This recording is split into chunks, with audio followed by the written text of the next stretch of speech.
Hello everyone. आज हम एक ऐसी मेडिसिन के बारे में जानेंगे जो बीएचएमएस फर्स्ट ईयर से लेके आपको प्रैक्टिस तक ये बहुत काम में आने वाली मेडिसिन है। ये मेडिसिन गैसियस डिस्टेंशन के लिए, इंडाइजेशन के लिए ज़्यादातर यूज़ की जाती है। तो आज हम कार्बोवेज के बारे में जानेंगे, जो वेजिटेबल चारकोल, उसके बारे में जानने की कोशिश करेंगे। तो ये वीडियो में हम कार्बोवेज के तो फिजिकल सिम्टम्स और कार्बोवेज की पर्सनालिटी किससे डेवलप होती है, कार्बोवेज मेंटली कैसे रहता है, कार्बोवेज के पर्सन में डिसीज़ डेवलप कैसे होती है, इसके बारे में हम जानने की कोशिश करेंगे। बेसिकली कार्बोवेज में स्लगिशनेस बहुत मार्क रहता है। Sluggishness in mental level and physical level, दोनों जगह पे भी स्लगिशनेस बहुत मार्क रहता है। अगर फिजिकल लेवल पे देखा जाए तो कार्बोवेज में वेनस सर्कुलेशन बहुत स्लो रहता है। उसकी वजह से अल्सरेटिव टेंडेंसी ज़्यादा रहती है, गैंग्रीनस टेंडेंसी बहुत ज़्यादा रहती है। और तो कार्बोवेज में सबसे बड़ा प्रॉब्लम होता है कि ओवर इंडल्जेंस। कार्बोवेज को पता नहीं होता है कि किस चीज़ को किस हद तक करना है। ये एक आध चीज़ में इतना करता है कि उसको खुद को उसकी लिमिट पता नहीं होती कि मुझे कहाँ रुकना है। तो ये ओवर इंडल्जेंसी उसका सबसे बड़ा प्रॉब्लम है। आइदर ये फिजिकल लेवल पे और मेंटल लेवल पे। मतलब खाने बैठ जाएगा तो इतना खाएगा कि उसको कितना खाना है इसका भी अंदाज़ा नहीं रहेगा, वो खाते जाएगा। और ओवर ईटिंग के बाद में भी जो डाइजेस्टिव कंप्लेन होती है उसमें भी कार्बोवेज है। ये सेम कंडीशन मेंटल लेवल पे भी होती है कि एक आध चीज़ को इतना करता है कि उसे खुद को पता नहीं होता है कि मुझे कहाँ रुकना है। मतलब एक आध रिलेशनशिप में इतना घुल जाएगा कि उसको खुद को पता नहीं होगा कि मुझे कहाँ रुकना है।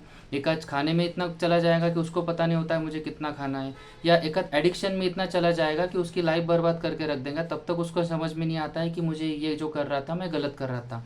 या मतलब ऐसी कौन सी भी चीज़ उसको इतना करता है कि हद से ज़्यादा करता है कि खुद की कैपेसिटी से भी ज़्यादा करने लग जाता है। ये उसका सबसे बड़ा प्रॉब्लम है। तो इसके लिए अपने रेपर्टरी में रूब्रिक है एक्स्ट्रा वैगन्स। और ये एक्स्ट्रा वैगन के साथ में उसको समझ में नहीं आता है मुझे ये चीज़ किस हद तक करनी है। तो उसके लिए मैथमेटिकल इनएबिलिटी फॉर। ये दोनों चीज़ों से अंदाज़ा आ सकता है कि कार्बोवेज के पर्सन करते जाता है, उसको कहाँ रोकना है वो समझ में नहीं आता है। और ये ऐसा करते करते ना कार्बोवेज बहुत सारी ऐसी चीज़ें करता है जो अपने को लगती है कि ये गलत है। मतलब वो फुलिश बिहेव करने लग जाता है, फुलिश बिहेवियर विद चीयरफुलनेस या vivacious antics playing, strange crank in dressing versus making. और ये चीज़ें इतनी करता है कि जब तक ये थक ना जाए। मतलब इसमें एक रूब्रिक है सिंगिंग हॉर्स अंटिल वेरी। मतलब ये उसको एक आध चीज़ को इतना करेगा कि उसके थक ना जाए, या तब तक करेगा। Elements from prostration of mind, मतलब ये इतना करेगा कि थक जाता है, वो इस हद तक ये चीज़ें करते रहेगा। तो ये जो मज़ा मस्ती वाली लाइफ चल रही ना उसकी, मतलब उसकी जो एडिक्शन वाली भी लाइफ हो या मज़े करने वाली लाइफ हो, खाना पीना सोना कुछ काम नहीं करना, फिजिकली कार्बोहाइड्रेट बहुत इनएक्टिव रहता है। मतलब ऐसा जो आदमी ना, तो उसको लगता है यही मेरी ज़िंदगी है और मुझे इसी तरीके से मेरी लाइफ जीनी है। मतलब वो जो मज़ा मस्ती वाली लाइफ है उसी को लगता है कि मेरी बहुत आरामदायक ज़िंदगी है, तो मैं इसी में अच्छा हूँ और ये मेरी ज़िंदगी तो बहुत अच्छी चल रही है। तो इसको ये फीलिंग में वो रहता है, delusion walking cotton he walks on. मतलब मैं एकदम स्मूथली मेरी लाइफ चल रही, ना कुछ काम करना है ना कुछ कमाने जाना है, खाना पीना सोना मज़े मारना, ये उसका फीलिंग रहता है उस वक्त। कार्बोवेज फ्रीवोलेस में भी रहता है, गवर्नमेंट में भी रहता है। तो ये कंडीशन में उसको एकदम आराम से, उसको ऐसा लगता है कि मेरी लाइफ आराम से चल रही है। ऐसे कंडीशन में क्या होता है ना, अगर कोई उसको समझाने जाता है भाई तू गलत कर रहा है, उसके फैमिली वाले मेम्बर उसको समझाते हैं कि तू गलत कर रहा है, इससे बाहर आ जाए, तो उन पर गुस्सा हो जाता है, इरिटेबिलिटी फैमिली टूवर्ड्स। और उसमें एक रूब्रिक है रिबेल्स अगेंस्ट पोल्टाइज। मतलब जो लोग उसकी तकलीफ कम करना चाहते हैं, जो लोग उसको सफरिंग से बाहर निकालना चाहते हैं, जो लोग उसको समझाना चाहते हैं कि तू गलत कर रहा है, तेरी ज़िंदगी गलत डायरेक्शन में जा रही है, उन्हीं लोगों से वो झगड़ के बैठता है, उन्हीं लोगों से वो झगड़ा करने लग जाता है। तो उसको समझ में नहीं आता है कि मुझे क्या डिसीजन लेना है। मतलब मैं गलत कर रहा हूँ सही कर रहा हूँ, उसको समझ में नहीं आता है, तो उसमें झगड़ के बैठता है वो।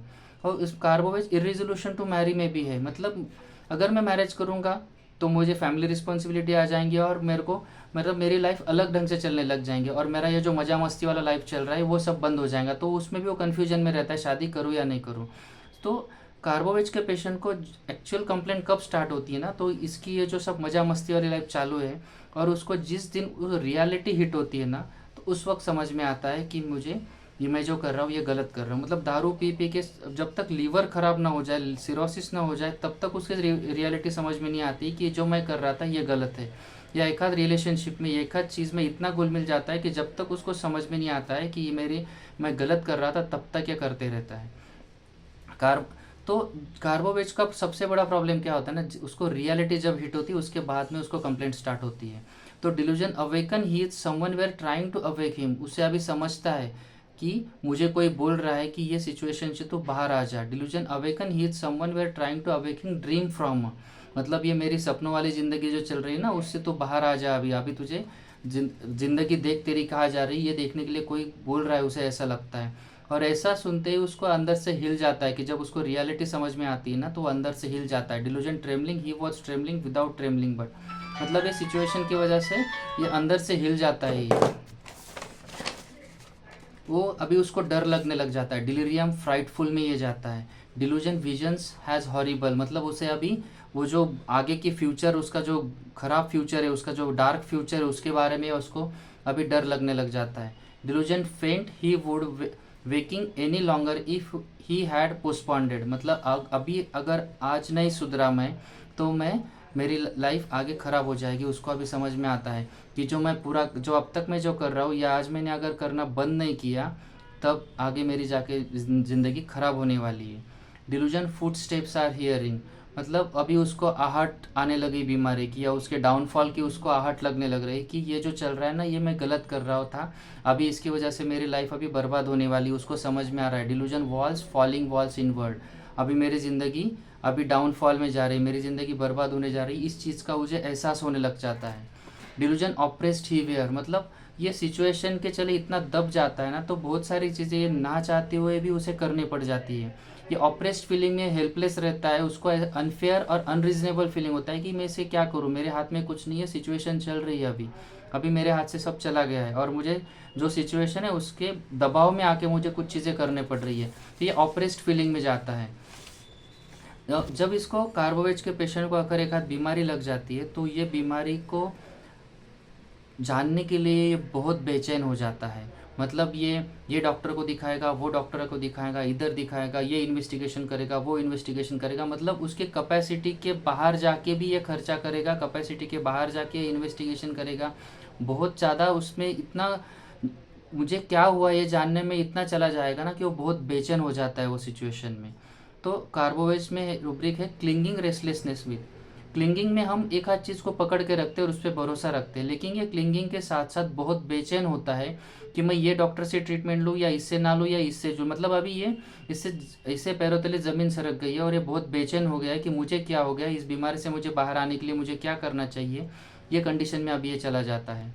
ये डिलीरियम डार्क में जाता है। डिलीरियम डार्क में मतलब ये जानने की कोशिश में इतना लग जाता है कि मुझे क्या हुआ है ये जानना है उसको। डिलीरियम डार्क में जाता है, एंग्जाइटी डार्क में जाता है, रेस्टलेसनेस फियर में जाता है, रेस्टलेसनेस ड्राइविंग अबाउट में जाता है, carry desire to be carried में जाता है। मतलब ये बहुत बेचैन हो जाता है कि मुझे क्या करना है, मैं ये बीमारी से बाहर आने के लिए क्या करूँ, मैं कौन सी ट्रीटमेंट लूँ, कौन से डॉक्टर के पास जाऊँ। ये क्लिंगिंग रेस्टलेसनेस विथ में भी जाता है। और उसको डर लगता है फियर ऑर्डियल का, मतलब अभी पहले कभी ज़िंदगी में ऐसा कुछ अनहोनी हुई होंगी, उस चीज़ का उसे डर लगता है कि ये चीज़ मेरी ज़िंदगी में फिर से ना आ जाए। Horrible thing sad story affect him profoundly, मतलब किसी का कुछ सुन लिया तो वो डर जाता है। अभी वो उसका अभी डाउनफॉल स्टार्ट हो गया है। वो ज़िंदगी में बहुत मज़े करने के बाद में उसको जब समझ में आता है ना कि मैं जो कर रहा था ये गलत है, उसके बाद में उसका डाउनफॉल स्टार्ट हो जाता है, और उसका अभी fear, trembling, weeping, suicidal disposition में जाता है। Weeping sad thought sad, coma with accelerated respiration, unconsciousness lies as if dead, मतलब ये अभी ये डर में जा रही है, कोमा स्टेज में जा रहा है कि अभी फाइट करने से कोई फ़ायदा नहीं है, मेरी बॉडी अभी मेरा साथ छोड़ रही है। इम्पेशन सुसाइडल डिस्पोजिशन विथ, मतलब ये अभी डर जा रहा है कि सुसाइडल टेंडेंसी में जा रहा है। Suicidal disposition with from despair, suicidal disposition anger from, मतलब ये अभी उसकी जो कैपेसिटी है ना लाइफ में फ़ाइट करने की कैपेसिटी अभी उसकी ख़त्म हो रही है, और ये लाइफ के लास्ट स्टेज में जा रहा है। He wants to end the struggle of his life, मतलब उसको जो अब तक उसके लाइफ में उसने जो मज़ा मस्ती किया था, उसके बाद में उसको रियलिटी समझ में आ गई, उसके बाद में उसका जो डाउनफॉल स्टार्ट हो गया ना, उसके बाद में बीमारी हो गई या कोई एडवर्स सिचुएशन आ गई, उससे भी वो फाइट करने की अभी उसकी कैपेसिटी ख़त्म हो गई है, और भी उसका डाउनफॉल स्टार्ट हो गया। अभी उसको ऐसा लगता है कि मैं अच्छा है तो मैं सिचुएशन से मर ही जाऊँ, कि ये मैं सिचुएशन से फेस करने से अच्छा है मर ही जाऊँ। तो ओवरऑल ये कार्बोवेज की पर्सनैलिटी है। तो इन शॉर्ट मैं आपको ये बताना चाहता हूँ कि कार्बोवेज का पर्सन जो रहता है ना, ओवर इंडल्जेंस में रहता है, एक्स्ट्रावैगेंस में रहता है, क्या मैथमेटिकल कैलकुलेटिंग इनेबिलिटी में रहता है, डिल्यूजन वॉकिंग ऑन कॉटन में रहता है, कि उसे ऐसा लगता है कि मैं जो कर रहा हूँ ये सही कर रहा हूँ, और वो उसकी मज़ा मस्ती में रहता है, बहुत मज़ा मस्ती वाली लाइफ जीता है। और जब उसको रियलिटी हिट करती है तो उसके बाद में उसको कंप्लेंट स्टार्ट हो जाती है, और वो कंप्लेंट स्टार्ट होने के बाद में फिर उसका डाउनफॉल स्टार्ट होता है। फिर ये डर में जाता है, डिलीरियम डार्क में जाता है, क्लिंगिंग रेस्टलेसनेस में जाता है, और सुसाइडल डिस्पोजिशन में लैंड होता है। सो ओवरऑल ये कार्बोवेज की पर्सनैलिटी है। तो हम कार्बोवेज का पेशेंट को एनालाइज करते वक्त ये अगर समरी जानने की कोशिश करेंगे तो हमें कुछ हद तक कार्बोवेज का पेशेंट जानने के लिए बहुत फ़ायदा होगा। कार्बोवेज में इससे भी ज़्यादा और एक रूब्रिक वाइज एक्सपेक्ट है, लेकिन हम शॉर्ट में इसको एक शेड जानने की कोशिश किया है कि ये कार्बोवेज की पर्सनैलिटी कैसे होती है। Thank you very much.